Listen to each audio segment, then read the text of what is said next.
Now that we know the basic concept of simple interest, let's delve further into the concept of compound interest. So the first thing that we need to find out is what is the difference between simple interest and compound interest.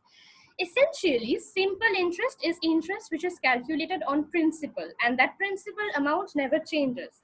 So if we have a principal amount, we had taken a loan of 100, every year the interest will be considered on this principal amount of 100. So the first year, the second year will always be, if the rate of interest is, let's say, R, so the first year the simple interest will be R% of 100. Second year, the interest rate will be R% of 100. Third year, the interest rate will be R% of 100. The principal amount essentially does not change in case of simple interest. But in case of compound interest, the interest is calculated on the previous amount or the new principal. So you can understand from this very statement that the principal amount keeps on changing every year. So let's take an illustration. We have considered two cases of simple interest and compound interest. We have taken the same notation, principal as P and interest rate as R. Now, year one, essentially, this is a very important concept that you need to remember. Year one, there is no difference between simple interest and compound interest. So on the first year, let's say I have taken a loan of principal amount P and the interest rate is R. So if we are asked to find the simple interest or the compound interest for the first year, we would essentially have no difference. So it would have been, since the principal is P in both cases, the amount of interest accrued as simple interest will be R times of P. But on the in case of compound interest, the interest would again be R times R% of P. So in both cases, the interest would be PR by 100 and PR by 100. The difference comes from the second year. So what essentially happens is, if let's take it diagrammatically. So let's say this is my principal amount, and let's say if I take an R% or a fraction of the principal amount, let's say we have about this percent of interest R on the first year. On the second year, we'll have this same amount. So you can see in the second year, the year one gave me an interest of PR by 100. Year two also gave me an interest of PR by 100. So in 2 years, we'll have 2 PR by 100 interest, total interest accrued. And it will go on for third year, for fourth year. The amount of this circle, the amount of this total interest, this remains the same. But on the other hand, let's say I have this amount, this area, which denotes my principal amount. And let's say that if I take a fraction, this is the amount of interest that I accrue. This is a portion of the total box. So let's say it's an area of 5 units, and this is an area of this little strip of area. This is 1 unit, let's say. So in the first year, I get this amount of interest, and this is R% of the entire of the P amount.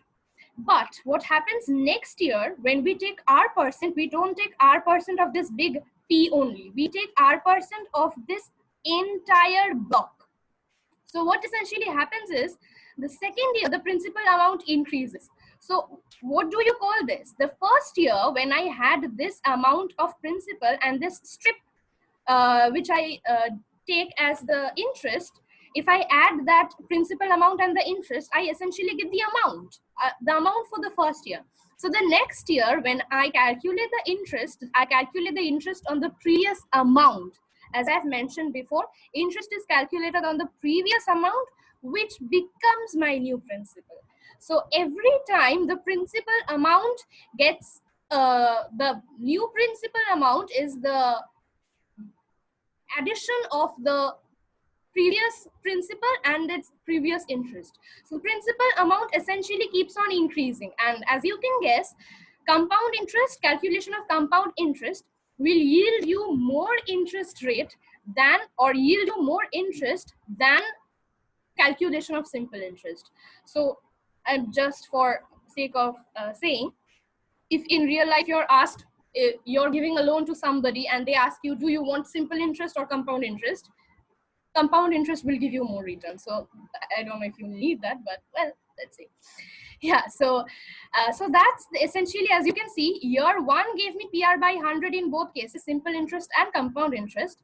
Year two gave me PR by 100 in case of simple interest, but year two in case of compound interest, you see this is the amount for the first year. So it's P, that's the principal, plus interest rate PR by 100, and I'm calculating my new interest rate on the entire amount of the first year. So that's principal plus interest. So this entire portion, this entire block is the amount, and I'm taking R% of that entire block.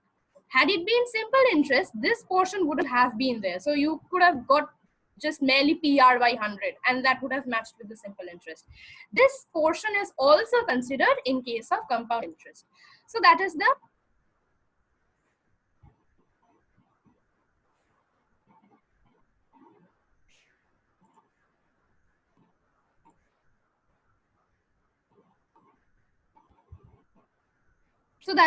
difference. This portion does not get considered in simple interest, but it does get considered under compound interest. So that is the main difference. And yeah, as I've mentioned, the conclusion principle remains the same, and amount of previous year is current principal. So we'll discuss a certain formula. It's a simple formula, a little bit more complicated than the simple interest one, as you can guess from the definition of compound interest itself.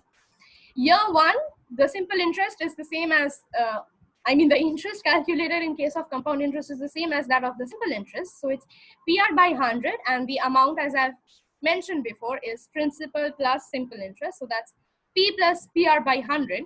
Year two, my principal, so you see here, the principal was P in year one, but in year two, the principal is the amount of the previous year. So that's P plus PR by 100. If I take P common, I get P times 1 plus R by 100. So the interest calculated will be on this new principal, that will be R times of this new principal, and my amount will be the principal. So in this case, this is, call it P dash, so that's the new principal, or we can call it P1, so that's the principal of the next year, and this is the interest of this year two, so let's call it I1. So that's principal plus interest again. So the amount formula essentially remains the same. Every year, amount will be amount will be principal plus interest, but each year the principal and the amount, principal and the interest keeps on changing in magnitude. So that you need to understand what is essentially changing and what remains the same. So for year two, again, we have amount plus interest. So that's, if I take P into 1 plus R by 100 common, we get, like, if P1 plus R by 100, then we get a 1 from here, and R by 100 from here. So we get P times 1 plus R by 100 squared. So we had a 1 plus R by 100 here, and we are again taking them common. So we get another 1 plus R by 100. So that's the amount for the second year. Now, if you use induction, I have a video on induction, so you can check it. Otherwise, I will explain it again in a different video. You see, for the first year, the amount was, I have rewritten this amount here. So let's consider this. This P plus PR by 100 is the same as this term is the same as this term. So let's consider this term. So year one, the amount was P times 1 plus R by 100. Year two, the amount was P times 1 plus R by 100 squared. So naturally, by progressing in the same way, year n, the amount will be P into 1 plus R by 100 times to the raised to the power n. So year n is P times 1 plus R by 100 raised to the power n. So that's a very relevant formula. And if we have different rates of interest for different years, so let's say in the first year we had interest rate R1, the second year we had interest rate R2.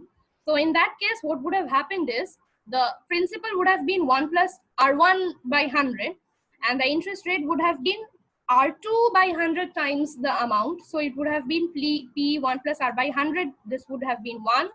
This would have been 2, this would have been 1 again. So we could have taken 1 plus R1 by 100 common, and instead of getting it squared, we would have been getting P times 1 plus R1 by 100 times 1 plus R2 by 100.